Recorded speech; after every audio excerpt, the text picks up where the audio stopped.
Friends, Shivani kitchen में आपका स्वागत है। आज हम बनाने जा रहे हैं आंवला की कैंडी। आंवला को हमने स्टीम कर लेना है कम से कम 10 मिनट के लिए। इसमें हमने डाला है 1 इंच अदरक का टुकड़ा और हमने एक छोटी बीट रूट भी डाली है कलर के लिए। और अदरक इसलिए डाले हैं कि इसकी टेस्ट बहुत अच्छी आती है।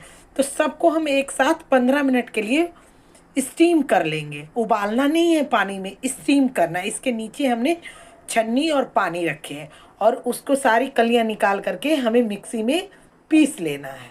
देखिए 10 मिनट हो गए हैं, आंवला हमारे पक गए हैं, स्टीम हो गए हैं पूरे। अब इसे मैं ठंडा करके और मिक्सर जार में पीस लूँगी सब चीज़ को।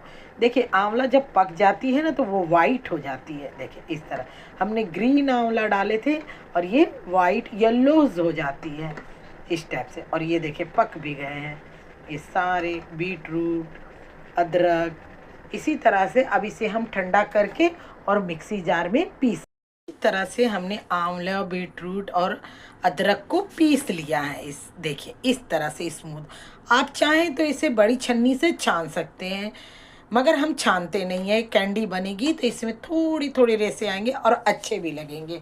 हमने कढ़ाई को गरम कर लिया है और सिर्फ इसमें 1 चम्मच घी या बटर जो भी आप चाहें डाल सकते हैं, पर घी डालेंगे तो इसमें थोड़ी सी शाइनिंग आ जाती है। और इस तरह से हम इसमें सारे डाल देंगे इसे इस तरह से और इसे अच्छी तरह से हम भून लेंगे। स्लो आंच में भूनना है इसे कम से कम 2-3 मिनट के लिए बस। हमने 2 मिनट तक भून लिया है घी में। 2 मिनट से ज़्यादा या कम भी भून सकते हैं। और इसमें हम डालेंगे स्वाद अनुसार चाट मसाला। 1 चम्मच के लगभग है। देखिए 1 चम्मच हमने अंदाज से डाला है। आप चाहे तो ज़्यादा और कम कर सकते हैं। और 2 कटोरी हमने भूरा डाला है। आप चाहें तो चीनी भी डाल सकते हैं। मैंने इसमें रख लिया था 2 कटोरी नाप करके। ये देखिए हमारे 2 कटोरी भूरा है। अब इसे अच्छी तरह से मिक्स कर लें।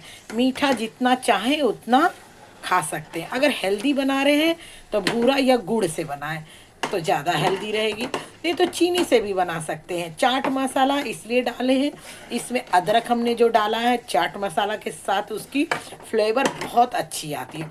अब इसे अच्छी तरह से हमें मिक्स करके पकाना है जब तक ये थिक ना हो जाए। थिक होने के लिए हमने 2 चम्मच लिया है कॉर्नफ्लावर। इसे भी धीरे धीरे इसी में हम डाल देंगे इस तरह से। 2 चम्मच हमारे कॉर्नफ्लावर थी और 3 चम्मच हमने पानी लिया है। इसे अच्छी तरह से हमने मेल्ट कर लिया था। अब इसे हम ढक ढक करके स्लो आंच में पकाएंगे। थोड़ा चलाते रहेंगे और थोड़ा पकाते रहेंगे इस तरह से देखें जब तक ये ठीक ना हो जाए, जब तक हम इसे पकाते रहेंगे। हमारे आंवले कैंडी की पूरी हो गई। ये सारे हमने भून लिया। देखिए जब ये कढ़ाई छोड़ने लगे तो समझ जाइएगा कि हमारी आंवले कैंडी बनने के लिए तैयार हो गई है। ये देखिए कितनी अच्छी कलर आई है बीट रूट से भी और भूरे से भी। ये खट्टी मीठी। अगर आपको चीनी की मात्रा और लगे आप चेक करके और भी आप डाल सकते हो। जैसे हमने 2 कटोरी डाला, बाद में हमने 1 कटोरी डाला और ½ टीस्पून काला नमक भी हमने डाला है इसमें। अब इसे हम गैस बंद कर देते हैं। हमने मोल्ड कर दिया है अपने थाली को। अब जिसमें उसे काट पीस बनाना चाहते हैं इस तरह से हमने ½ टीस्पून के लगभग घी इसमें स्प्रेड कर लिया है। अब इस तरह से हम इसे ठंडा कर लेंगे। इस तरह से आप इसे अच्छी तरह से जितनी मोटी रख सकते हैं उतनी रखें। कैंडी की तरह काटना चाहें, चॉकलेट की तरह काटना चाहें, जैसे पीसेस में आप काटना चाहें। ये फ़ायदेमंद भी है और टेस्ट में लाजवाब है। बच्चे को दे दें, खाएं। इस तरह से हेल्दी रहें। इसे हम पीसेस करके इस तरह से हम फैला करके इसे पहले ठंडा कर लेंगे, फिर इसके पीसेस काटेंगे। अब ये ठंडी हो गया। अब इसे कैंडी की तरह इस तरह से आप काट करके और पीसेस में खा सकते हैं इस तरह ऐसे।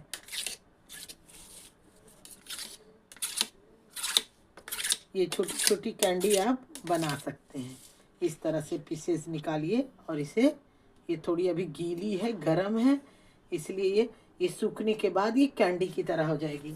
और एक तरह इसे आप गोली गोल, छोटे छोटे गोल में ऐसे रोल्स करके और इसे शुगर में डस्ट करके आप इसे गोली ऐसे करके बना करके इसे रख सकते हैं।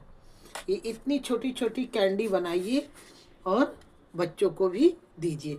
इस तरह से आप बनाएं, ऐसे गोला करके, थोड़े हाथ में चिपकेंगे और जब आप शुगर पाउडर में डालेंगे तो ये गोल गोल रोल रोल हो जाएंगे।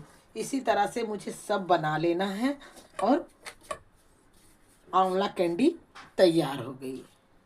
इस तरह से ये बहुत इजी तरीके से बन जाती है। अभी ये गर्म है इसलिए थोड़ी सी सॉफ्ट है। जब ये सूख जाएगी तो ये कैंडी तैयार हो जाएगी। ये हमारे गोल गोल कैंडी तैयार हो गए। इसी तरह से आंवले की कैंडी बनाएं, बड़े छोटे, ये नींबू की तरह हमने बड़े बड़े बनाए हैं।